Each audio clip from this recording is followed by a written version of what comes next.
Okay, welcome to this Module 0, which deals with special papers. Now, one of the deliverables that this is not a team-based deliverable, this is individual. So one of the things I implemented a few years back was to allow students to write an academic paper based on their own personal research on a topic that they have great interest in within the class. So if you're taking AER 1601 aerospace, you're going to want to write a paper on aerospace. It could be the product development process of the Boeing 747, and you might want to do an academic paper on that. So you'd read other academic papers, synthesize them, and then create your own touch based on maybe what you've learned in the course. It could be on the application of composite materials to aircraft structures and the development or the history of it over the last 15, 20, 30 years. Or it could be composite structures applied to the Q400 at de Havilland, Q400 leading edge. I happen to do a project on that myself. And that could be a personal interest paper. So your personal interest paper is unique to you, and it should be aligned around what you want to do in your career. If you're in the management consulting course, your personal interest paper would be, I've made it your blueprint for a future consulting business or for a future career in consulting. So there are two deliverables in that particular course. One is a personal, one is a team. The team one is a case study. So any management consulting case study in that particular course. But there's also this other thing, which is your personal special interest, and there it's your consulting career if you choose to have one. If you don't choose to have one, and you say to me, look, I'm not really in, I've decided I don't want a career in consulting, but you should still write some. Maybe the paper could be on why you don't want a career in consulting. It may help you realize that the management consulting course made you realize that perhaps, and I had many medical doctors take the course, and what they wanted to learn was the consultative process to run their medical practices.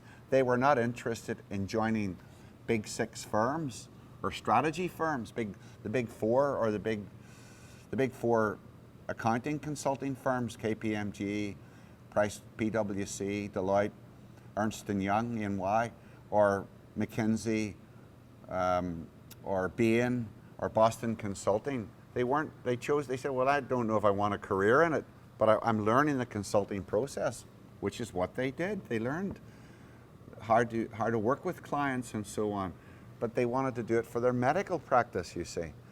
So that's what their blueprint was about. It was about how to use consulting in their medical practice. So that's a unique individual paper, and an APS 1013 can be on just about any topic in innovation and change management, in operations and production and engineering management that you have. Now look at these ones. This one happened to be an example. This individual did a special paper on innovation in blockchain technology. Change is the only constant thing in the world. He's gone on and on. But he talks about blockchain and bitcoins. I know who this was. He had a lot of money invested at the time. It went up dramatically in the course, but after the course finished, it imploded. But it's gone up again, which is what happens with Bitcoin and so on. So he talked about blockchain in the food industry and the advantages and disadvantages. Well, that was his specialty. So that's small paper. That was his specialty. I'm not looking for tons of words here. This happened to be the impact of government interference on innovation in Nigeria's downstream sector. So this fellow was from Nigeria, obviously. That was his interest. He did a paper, or she, I'm not sure, don't remember. But all about Nigeria, the summary of the paper, Nigeria's refining revolution. It was a paper by PwC. I know who this is, actually. I know this individual well, actually. Critique And what I get you to do is, you don't send this paper as a PDF or a Word, you upload it into the discussion board. And Quercus, the system, also was originally used to do it in Blackboard, now it's Quercus. And this particular individual is showing all his research, these academic papers that he's written, that he's reviewed. Price Waterhouse, the Nigeria's refining revolution, etc. Let's look for another one. This one happened to be innovation in the electronic arts, monetization over product quality. That's what this person's writing about. In 2017, the video game industry generated 100 billion in revenue from its mobile platforms, 59 billion, PC 33 billion, consoles 8.3. So he talks about the whole marketplace, but his whole thing was innovation in electronic arts, how to monetize it. This one, approach to business model innovation designed for strategic sustainability. Adoption of full electric buses by North American transit agencies.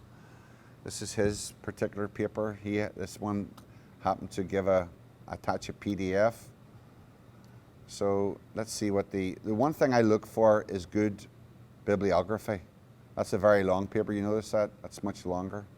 I don't mind if it's 4, 5, 6 pages, but I wouldn't want 10 pages. So, 3, 4 pages to 10, to 8, 9 maybe.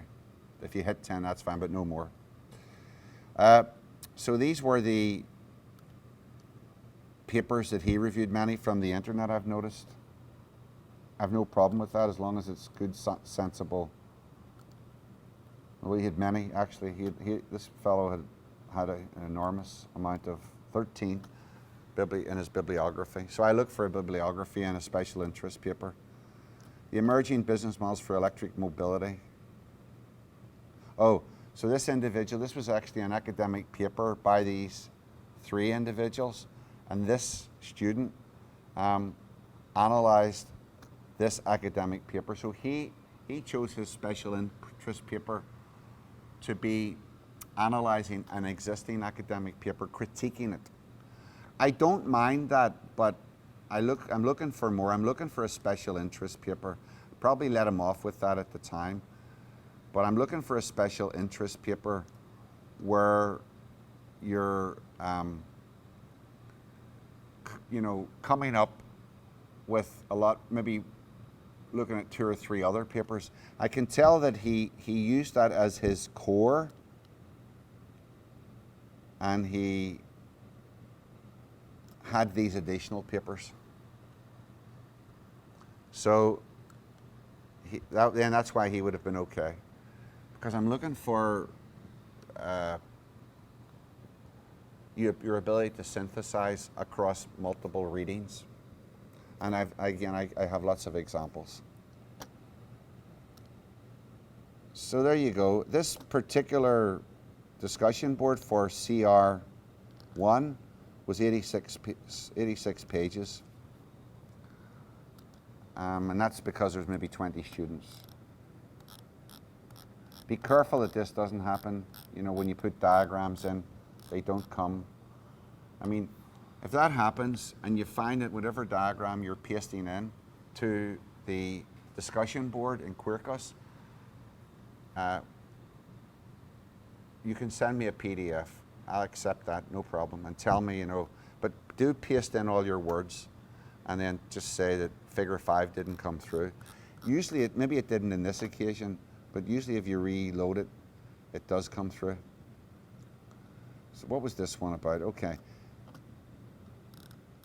Oh, the link between diversity and innovation. I remember this. So, we hear about this word diversity in a city like Toronto, people from all over the world, all races and national ethnic backgrounds and religious backgrounds and all ages. And, you've just about everything. So what he was basically trying to say here, and I remember his conclusion was diversity is a good thing because you're getting all kinds of input from different perspectives. And that's what his personal interest paper was. I remember this guy happened to be from Pakistan actually, but brought up in Canada for the most part. Which passenger's emotions mediate the relationship between type of pilot configuration and willingness to fly in a commercial jet? Psychological study. Okay, that's it. That just gives you a sense of these personal interest papers. If you're in aerospace, it would be something to do with aerospace. If you're in management consulting, obviously something to do with the management consulting profession, or your own profession using management consulting skill sets or approaches that they use.